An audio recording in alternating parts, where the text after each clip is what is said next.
그럼 교육 목적의 설정 원칙에 대해서 살펴보도록 하겠습니다. 교육적으로 가치 있는 목적을 설정하기 위해서 여러 이제 자원들을 확인할 필요가 있어요. 근데 이제 그런 것만 가지고 목적이 바로 결정되는 건 아닙니다. 이 리소스, 자원들에서 도출된 교육 목적이 많은 이제 후보들이 있고 그 후보들 중에서 어떤 것이 교육적으로 더 타당하고 바람직한 목적인가 그걸 결정하는 데는 객관적이고 합리적인 그런 조사 또 올바른 정치적 결단 이런 것이 요구가 되는 것이죠. 그래서 교육 목적의 설정 원칙 그거는 일종의 교육 목적을 정하는 데 참여하는 사람들이 어떤 걸 염두에 둬야 되는가 준수해야 될 행동 지침이라 그럴까요? 그렇게 생각하면 좀 더 이해하기가 쉬울 것 같습니다. 하나씩 살펴보도록 하겠습니다. 첫 번째는 객관적이고 합리적인 조사가 필요합니다. 이제 교육 목적이 사회적으로도 적절하고 개인적으로도 의미가 있어야 되죠. 만약 학교가 사회 변화하고 또 뭐 학생들의 어떤 교육적 요구 이것들을 제대로 반영하지 못한다면 학교에 안 가겠죠. 학교라는 기관 자체가 존립이 위태로울 겁니다. 그리고 학습자들이 어떻게 학습하고 어떤 특성이 있고 무엇을 요구하고 그런 것들을 제대로 파악하지 못하면 교육을 효과적으로 시킬 수가 없는 거예요. 그래서 교육에 대한 사회적인 요구, 학습자의 요구, 이것을 정확하게 파악하는 것, 그것이 무엇보다 교육 목적 설정에 있어서는 필수적인 활동이 됩니다. 근데 문제가 이 요구를 어떻게 파악할 건가? 그것이 이제 needs assessment라고 하는 요구 사정 기법이라는 것들을 기술을 가지고 요구를 수정합니다. 거기에 대해서 설명을 좀 드릴게요. 먼저 요구란 무엇인가? needs입니다. interest가 아니고요. 원한다 해서 want 혹은 interest, 관심이 있다, 흥미가 있다가 아니고 needs예요. 그래서 교육에서 요구 혹은 교육과정에서 요구라는 것은 현재 수준과 기대 수준 간의 차이, 그것을 얘기합니다. 갭을 얘기하는 거예요. 그럼 요구 사정이다, needs assessment다라는 거는 그런 니즈를 찾아내고 어떤 게 더 우선순위가 있는가 그것들을 결정하는 과정이 needs assessment예요. 그래서 이 요구 사정의 과정은 모든 수준의 목적을 다 결정하는데 다 필요합니다. 그 상위 수준의 교육의 이념을 결정하는데 아주 작은 교육의 구체적인 목표를 결정하는데도 이 요구 분석이라는 것은 굉장히 중요합니다. 그 요구 사정의 단계를 보면 모든 단계에서 이 요구 분석이 가능하고 요구 사정이 가능하다를 보기 때문에 일종의 이제 보편적인 단계라 그럴까요? 요구 사정 단계를 보겠습니다. 이제 니즈 어세스먼트를 해요. 그래서 목적을 정해요. 또 니즈 어세스먼트를 해요. 그리고 더 낮은 단계의 학교 급별 혹은 교과 목표 정해요. 교과 목표 안에서 또 니즈 어세스먼트를 해요. 거기에서 기관볼 목표, 점점 구체적인 단계로 내려가는 과정까지 니즈 어세스먼트라는 요구 사정이라는 과정을 거치게 되는 거죠. 근데 이제 2단계에서 유의할 것이 요구 사정 기법이라는 것 자체를 썼다고 해서 이게 문제가 없는가, 뭐 설정이 아주 바람직한 것으로 되는가, 그렇진 않다는 거가 좀 맹점이에요. 비판도 있어요. 어떤 문제가 있냐면 이게 그 요구 사정에 참여하는 이 집단들이 대표성을 가지고 또 편견이 없고 그래야 될 거잖아요. 근데 각 단계가 주도하는 사람이 있을 수밖에 없어요. 그런데 그 주도하는 집단이 그들의 이해관계에 따라서 뭔가 객관적이지 않은 방식으로 우선순위를 둘 수가 있다는 얘기죠. 그래서 이제 이것이 기법만 많이 쓴다고 그래가지고 좋은 교육 목표가 만들어진다라는 보장이 없다라는 것, 이제 이런 부분에서 또 맹점은 있습니다. 하지만 참여하는 사람은 가급적 객관적이고 합리적인 조사를 거쳐서 요구 사정 단계를 거쳐서 목표를 정하도록 노력해야 된다. 우리가 이 정도 얘기하면 될 것 같습니다. 그리고 두 번째는 올바르고 균형 잡힌 정치적 방식의 결정이 필요합니다. 이제 공교육이 공교육이 이제 누구나 관심이 있죠. 대중화됐어요. 이제 이게 전문가들만 하는 것이 아니고요. 어떤 걸 목표로 해야 되는가, 이거를 교육 관계자뿐만 아니고 사회 전체의 관심사가 되었어요. 특히 2022 개정 교육과정을 이제 포럼을 진행하고 하는 동안 저의 경험은 너무나 많은 사람들, 일반 시민, 학부모, 학생, 사실은 사교육까지 모든 많은 집단의 목소리가 굉장히 높았습니다. 점점 높아지고 있고요.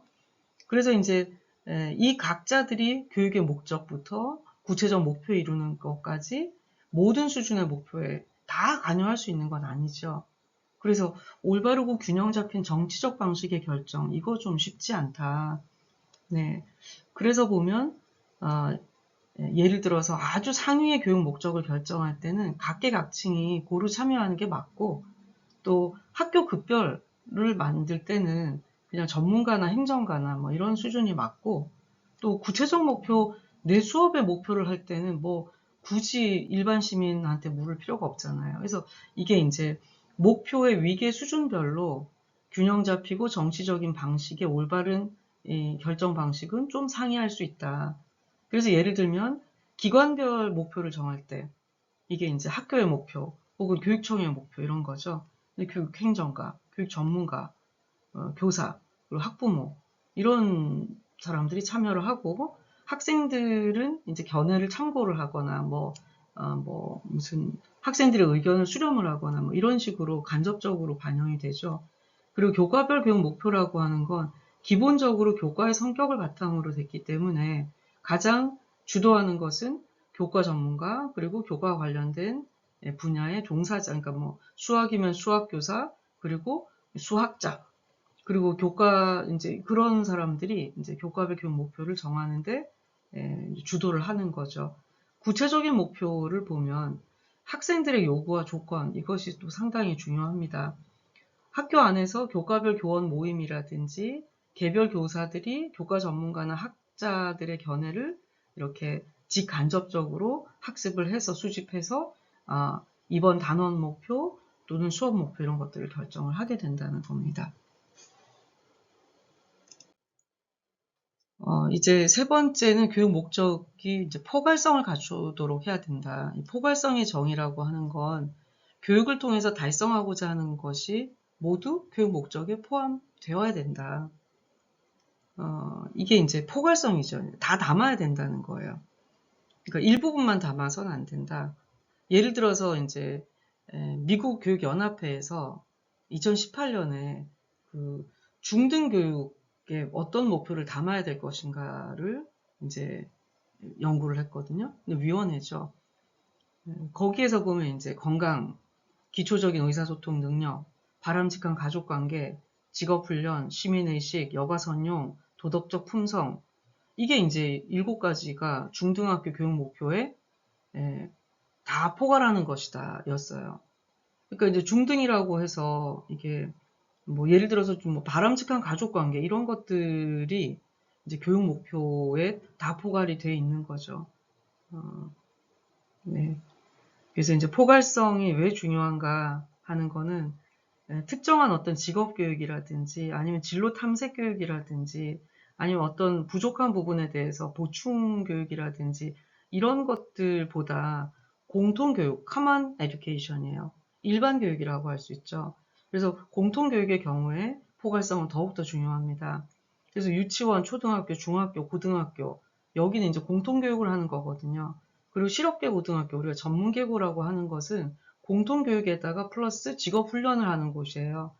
그래서 이제 그 기관의 아이덴티티에 맞게 기관의 교육 목표는 포괄성을 가져야 된다라는 것입니다. 그러면서도 이제 전문계고 같은 경우에는 직업훈련이라는 특수 목표도 좀 동시에 갖게 되죠. 어쨌거나 포괄성이라고 하는 것은 가능한 교육 목적에는 가르쳐야 될 지향점이 되는 것들을 포괄할 수 있도록 그렇게 넓게 잡아야 된다. 이런 얘기가 되겠습니다.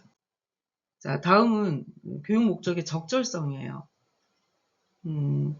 이 적절성이라고 하는 것은 교육 목적이 사회적으로 적절하고 학습자의 심리에도 적절하고 그런 걸 얘기해요. 교육 목적이 사회적 요구를 이제 비판적으로 수용하고 사회적 상황에 이제 맞춰서 정해져야 되는 거죠. 그래서 이제 뭐 지금 우리가 다문화 사회로 진입을 했지 않습니까?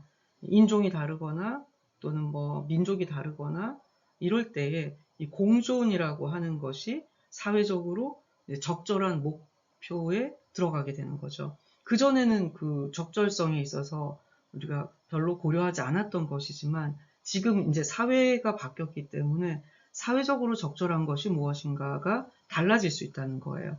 그래서 이 사회적 적절성이라는 것은 교육 목적이나 교육의 일반 목표 중에서 특히 이제 학교 급별 목표, 이제 초등학교 단계, 중학교 단계, 고등학교 단계, 혹은 각 개별 학교의 기관 목표를 정할 때 특히 이제 고려가 되어야 될 부분입니다.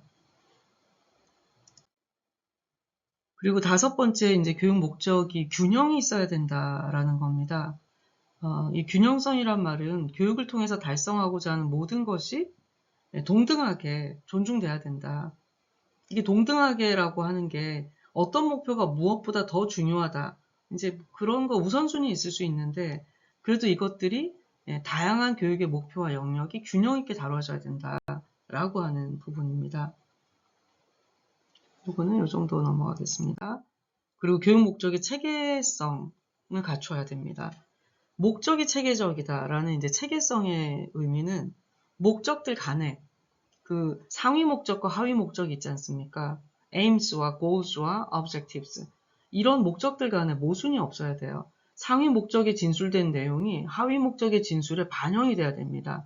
top down.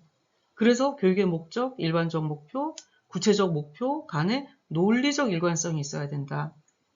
그리고 이제 이 목적들 간에 근데 이거 그 다른 강의에서 제가 얘기를 했는데 논리적 일관성이지 이게 그 부분의 합이 반드시 어떤 그 이거 뭐라 그러고 인과성이라 그래야 되나요?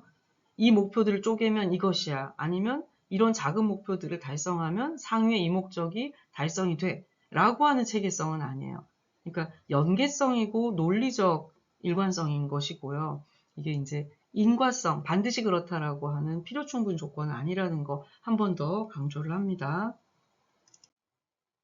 네. 근데 마지막이 이제 교육의 목적의 달성 가능성이에요. 어떻게 보면 앞에 게 아무리 중요해도 달성 가능성이 없는 거면 뭐 무의미한 거죠. 그래서 저 이제 넘버링을 아예 뗐어요. 교육 목적에 달성 가능해야지 되죠. 달성 가능성에 영향을 주는 요인들을 보면 교사가 어떤가, 어떤 학생인가, 학습 내용을 뭘로 선정했는가, 자료를 뭘 썼는가, 시간적인 조건은 어떤가, 공간이나 물리적인 환경은 어떤가, 이런 것들이 교육 목적의 달성 가능성에 매우 큰 영향을 줍니다. 네. 그래서 이런 교육 목적의 달성 가능성을 높이기 위해서는 이제 앞에 얘기했던 그런 요인들에 대한 구체적인 분석 또는 계획 이런 것이 이제 따라야 되는 것이죠.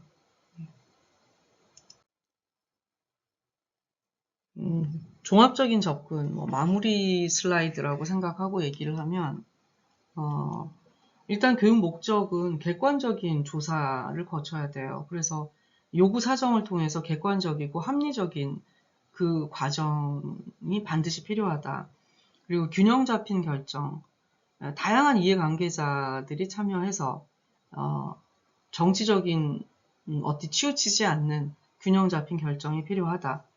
그리고 포괄적이어야 되고 적절해야 되고 균형성, 체계성, 달성 가능성을 그렇게 두루두루 갖춘 교육 목적이 정해지도록 해야 된다.